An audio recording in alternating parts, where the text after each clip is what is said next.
નમસ્કાર. Day special કાર્યક્રમમાં આપનું સ્વાગત છે. અને ડે સ્પેશિયલ કાર્યક્રમમાં 14 એપ્રિલ એટલે બહુ વિશેષ દિવસ એટલા માટે કે 14મી એપ્રિલે આપણા બંધારણના ઘડવૈયા ભારત રત્ન એવા ડૉક્ટર બાબા સાહેબ આંબેડકરનો જન્મ થયો હતો. અને આ જન્મજયંતિ સમગ્ર દેશભરમાં ઉજવાઈ રહી છે, કારણ કે આ કલ્યાણકારી નેતાએ જે સમાજ ઉત્થાનના જે કાર્યો કર્યા છે, જે બીજ વાવ્યા છે, એ બીજ આજે એક વટવૃક્ષ બન્યું છે. ને એની છાયામાં આજની પેઢી એનો લાભ લઈ રહી છે.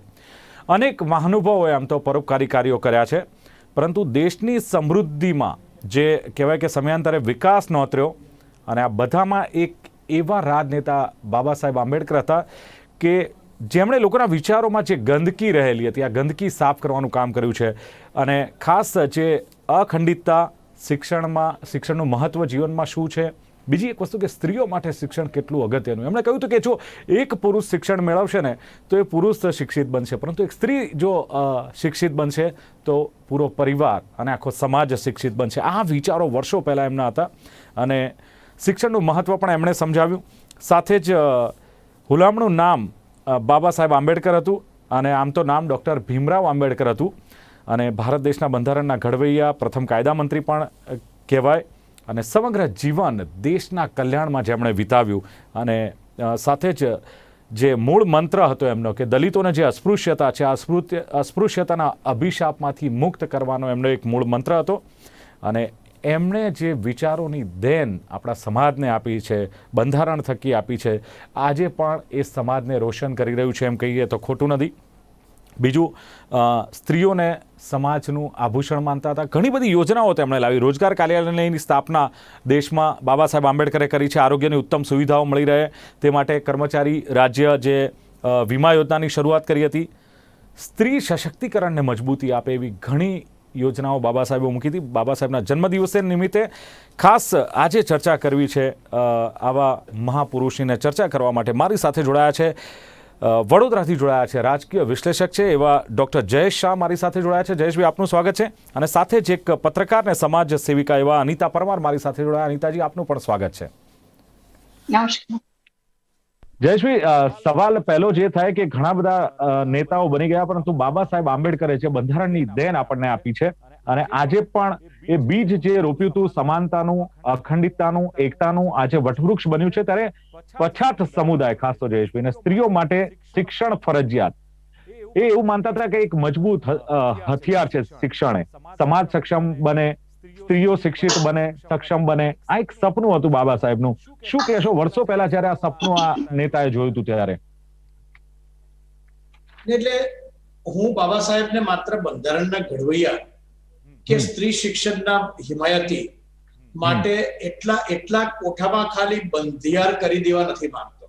જી જી જી. એકચ્યુઅલી ભારતમાં શું થયું છે કે બાબા સાહેબ આંબેડકરને બંધારણના ઘડવૈયા, સ્ત્રી શિક્ષણના પુરસ્કર્તા, સ્ત્રી સ્વાતંત્ર્યના પુરસ્કર્તા અને દલિતોના મસીહા તરીકે તેમને પૂજવામાં આવે છે.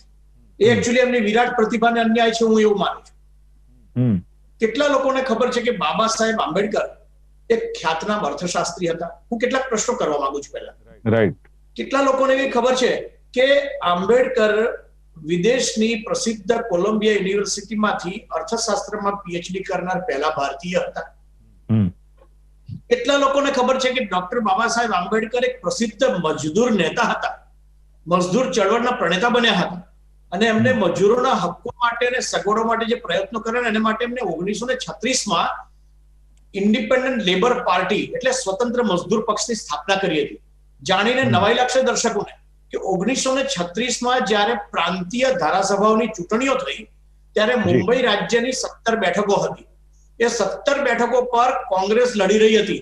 એ વખતે ગાંધી, નહેરુ અને સરદાર જેવા સક્ષમ નેતાઓ સાથેની કોંગ્રેસ હતી, છતાં પણ બાબા સાહેબ આંબેડકરે 17માંથી 13 બેઠકો જીતી હતી.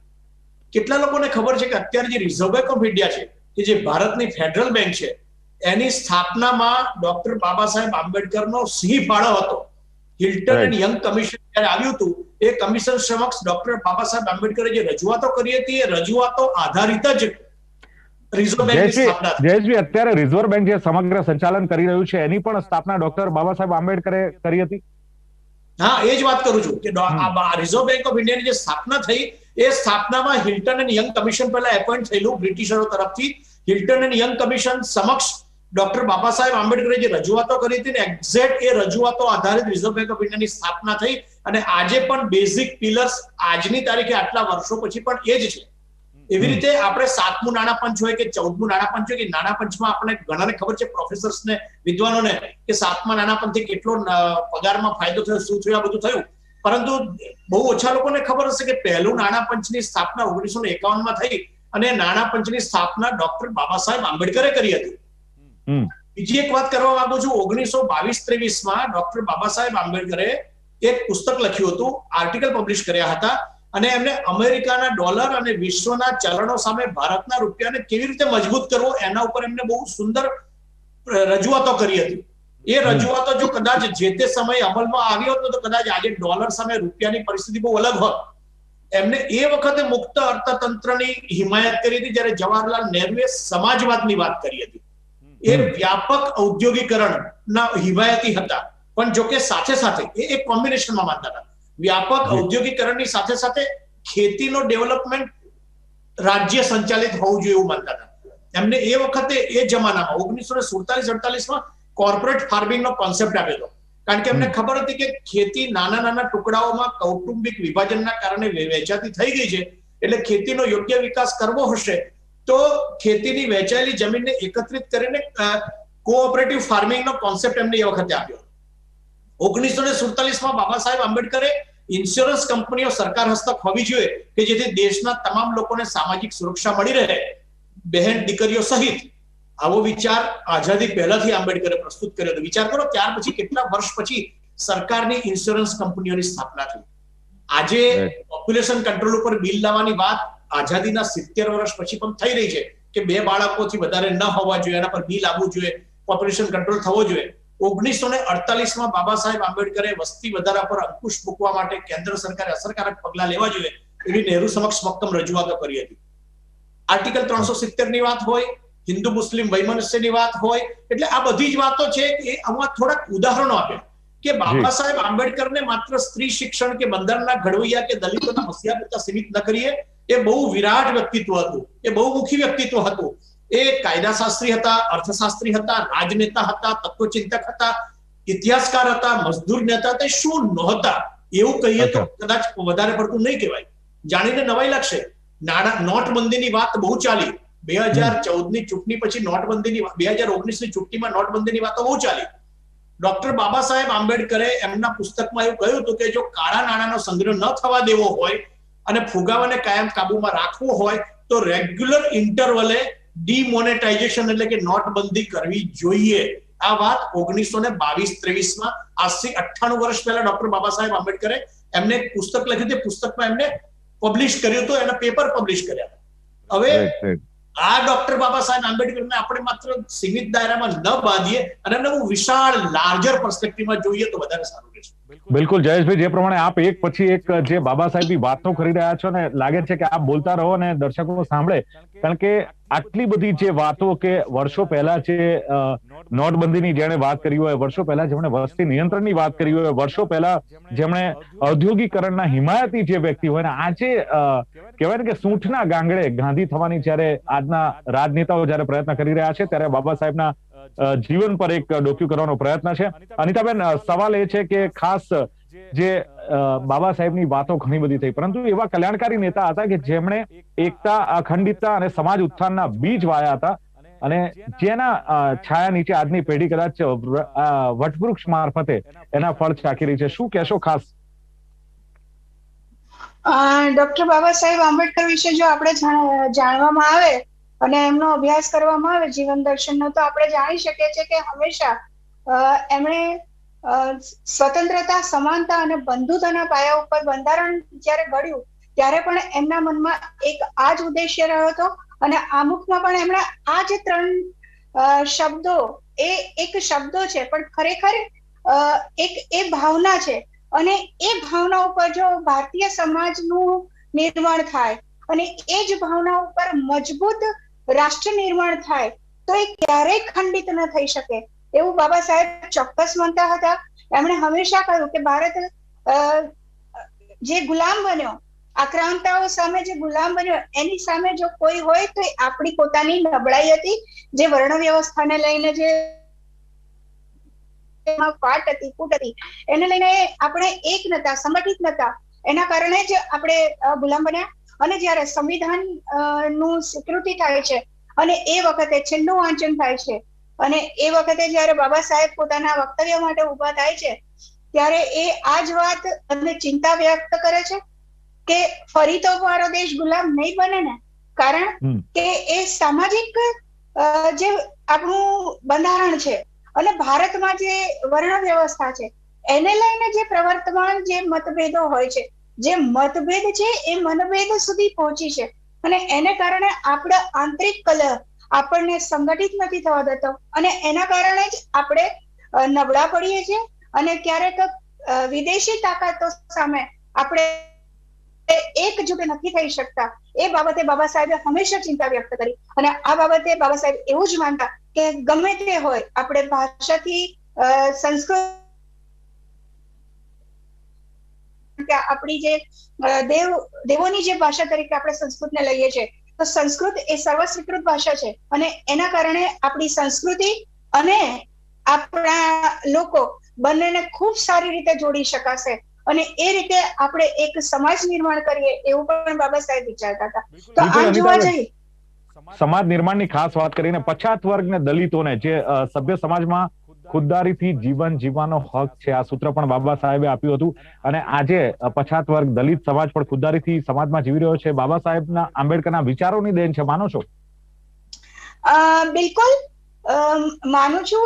એ બધાએ સ્વીકૃત કરવું જ પડે કે બાબા સાહેબના પ્રયત્નોના કારણે એકમાત્ર એ સમયે એ એવા નેતા હતા કે જે સર્વ સ્વીકૃત હતા અને દલિત સમાજ માટે સર્વ સ્વીકૃત હતા અને એમની ગાઈડલાઇન્સ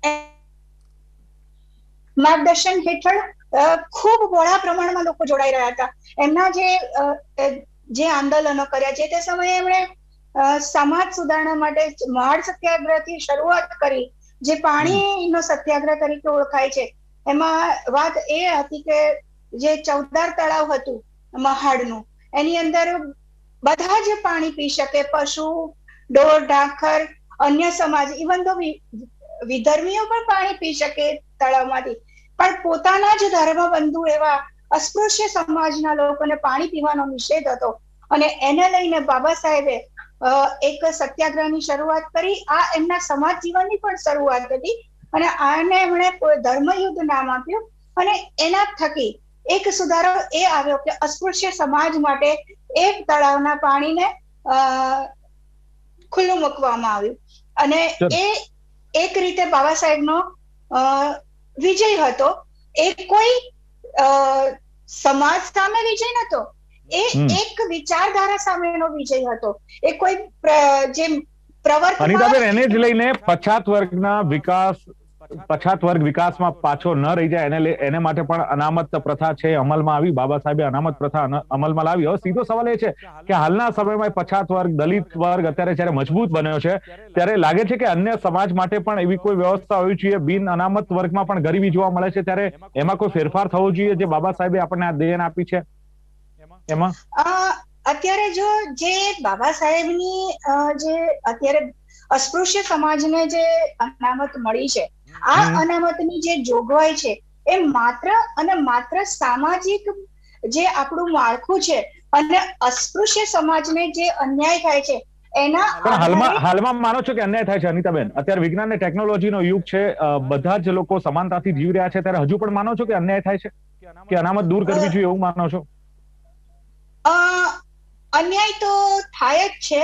આપ જો પેપરમાં, ન્યૂઝપેપરમાં જે ખબરો આવે છે, જે બધું થાય છે, ત્યારે અન્યાય એ પ્રકારનો થાય છે કે એમને જે અત્યાચાર થાય અથવા તો જે એમને દબાવવામાં આવે છે, એમની ઉપર જે શહેરોમાં આપણે ન વિચારીએ પણ જે છેવાડાનો માનવી છે એને ક્યાંક ને ક્યાંક શોષિત તો થવું જ પડે છે અને એના કારણે એ લોકોને જે લાભ તો દૂરની વાત છે, પણ એમના જે મૂળભૂત અધિકારો છે એ પણ એ મેળવી શકતા નથી અને એ ક્યાંક ને ક્યાંક એમને શોષણ થઈ રહ્યું છે. એ આપણે સૌએ સ્વીકારવું પડે અને એ દિશામાં સૌએ સાથે મળીને, આ કોઈ દલિત સમાજ કે આ અસ્પૃશ્ય સમાજ કે સવર્ણ સમાજ કથિત એવો વિષય નથી.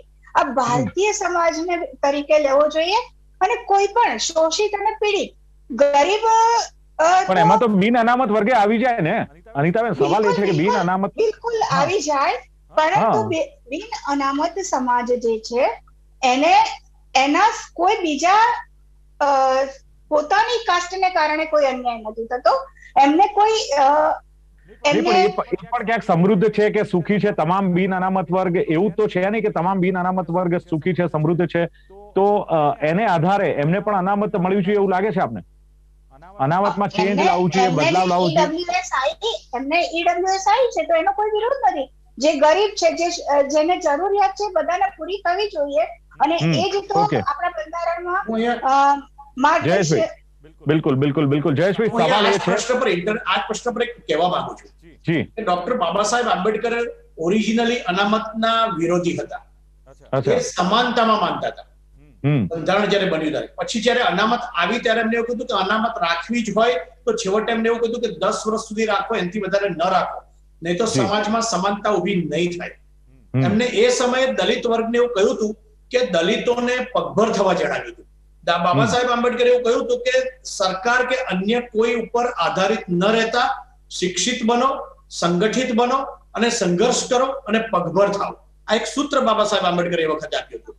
આ બાબતે એક વિષય પર હું ધ્યાન દોરવા માંગીશ આપનું મુરબ્બી શ્રી, કે બાબા સાહેબે જે અનામતની વાત કરી છે 10 વર્ષ માટે, એ પોલિટિકલ અનામત આપવામાં આવી છે. એની દર 10 વર્ષે સમીક્ષા થવી જોઈએ, વિરોધી નહોતા. અને માત્ર દર 10 વર્ષે પોલિટિકલ અનામત એટલે આ રાજકીય સ્ટેટમેન્ટ છે. ડોક્ટર બાબા સાહેબ આંબેડકરે 10 વર્ષ, મારી પાસે ઓથેન્ટિક ડોક્યુમેન્ટ છે, આપણે ફરી એક વાર વાત કરશું. એટલે 10 વર્ષથી વધારે અનામતના ડોક્ટર બાબા સાહેબ હિમાયતી નહોતા. મારી પાસે પણ ઓથેન્ટિસિટી છે. આ જે હું બોલી રહી છું એ દરેક વાતના પુરાવા છે. અને એટલે અનિતાબેન, એ સમીક્ષા થાય એમાંથી જ ક્યાંક અનામતમાં સુધારો કરવાની વાત છે ને. આજે વિચાર કરો કે 90% જેને છે એ ડોક્ટર નથી બની શકતા અને 40% વાળા જયારે ડોક્ટર બની જાય તો સવાલ એ થાય કે આરોગ્ય સેવાને કેટલો ન્યાય મળે? 90% વાળા શિક્ષક નથી બનતા. એ વાત સાથે આપણે એ વાતમાં ન જઈએ, માત્ર દલિત ઉદ્ધાર અને દલિતોના કલ્યાણની જ વાતમાં જઈએ. આપણે સપોઝ કે એ વાત સુધી આગળ ન જઈએ, આજે આંબેડકરની વાત કરીએ તો. પણ હું એવું કહેવા માંગુ છું કે દલિત જે છે, જે દલિત બેઝિકલી, તો એ શું દલિત વર્ગમાં ખરેખર કલ્યાણ થયું છે ખરું? કારણ કે દલિત વર્ગમાં કલ્યાણ 100% થયું છે, પરંતુ દલિતોમાં જે પ્રીવી છે, જે દલિતોમાં જે સમૃદ્ધ થયા છે, ફોર એન એક્ઝામ્પલ, તો એ જે સમૃદ્ધ જે દલિતો થયા, શું એ દલિતો ત્યાર પછી એમના જ સમાજમાં જે ગરીબ દલિતો છે એમને આગળ આવવા માટે કોઈક વસ્તુ એમને ઊભી કરી છે ખરી? મારો પ્રશ્ન એવો છે. કારણ કે આજે શું છે કે દલિતોમાં એવું થયું છે, હું બહુ કડવી વાત કરીશ, કદાચ ખરાબ લાગશે, પરંતુ આંબેડકરને જે રીતે સિફતપૂર્વક ઇતિહાસના એક ખૂણામાં ગોઠવી દીધા ને, અને આંબેડકરને એક જુદી છબી ઊભી કરીને, એવી જ રીતે અત્યારના જે દલિત નેતાઓ જે છે, જે દલિત નેતાઓ એ પોતે સમૃદ્ધ થાય છે, જ્ઞાનથી સમૃદ્ધ થાય છે, વિચારથી સમૃદ્ધ થાય છે, નાણાકીય રીતે સમૃદ્ધ થાય છે, સત્તાકીય રીતે સમૃદ્ધ થાય છે, પરંતુ એવી રીતે સમૃદ્ધ થયા પછી પોતાના જ સમાજના દલિત જે શોષિત છે, વંચિત છે, પોતાના જ સમાજના એમને આગળ લાવવા માટે કેટલો પ્રયાસ કરે છે, એ માટે મારો મોટો ક્વેશ્ચન માર્ક છે. એનો હું એક્ઝામ્પલ આપું છું. Dalit chamber of commerce and industries, DICCI નામની એક સંસ્થા છે જેમાં દલિત ઉદ્યોગપતિઓ છે. દલિત ઉદ્યોગપતિઓની લગભગ 25 લાખ MSME છે.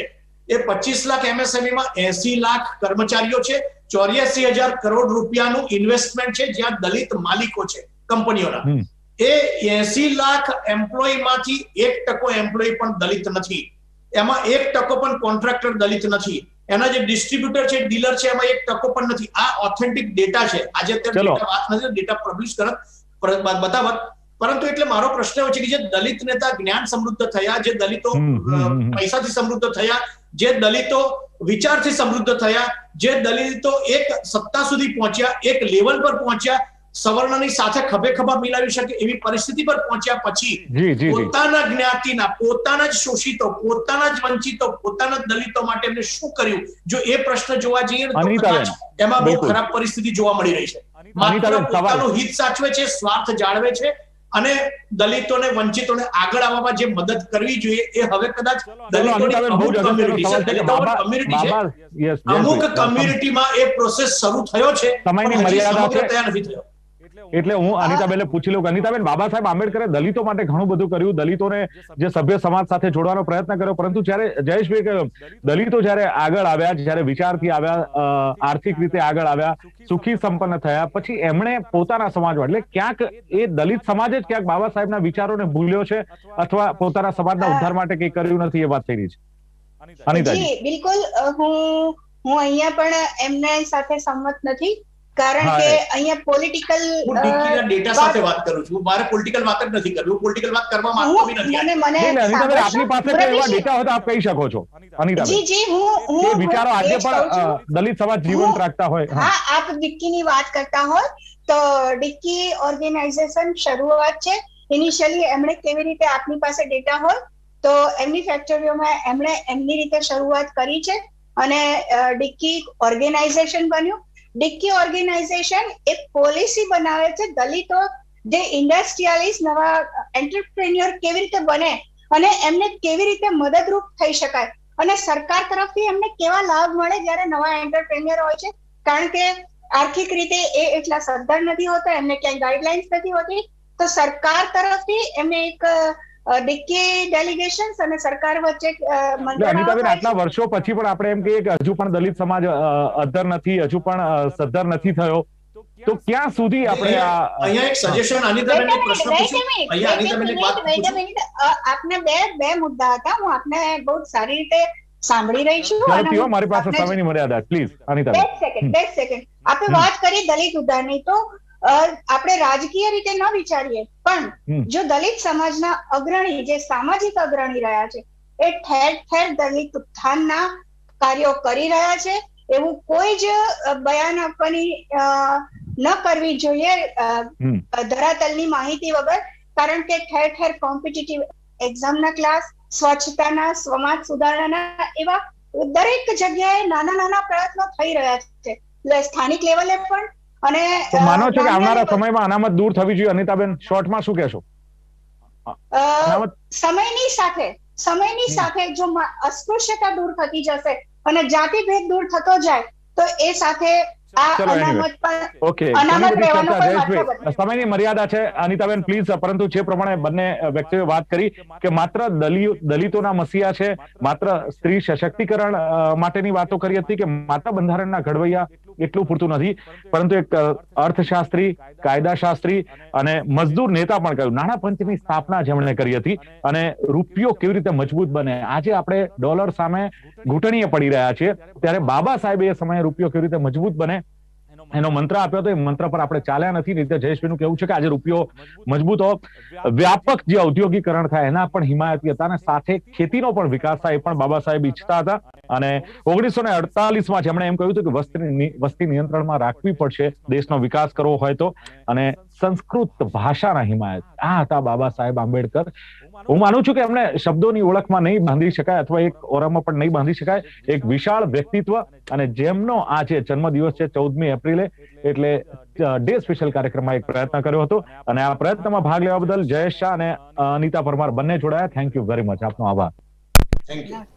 તો દર્શક મિત્રો, ડે સ્પેશિયલ કાર્યક્રમમાં હતી આજની ચર્ચા. ફરી મળીશું નવી ચર્ચા સાથે. નમસ્કાર.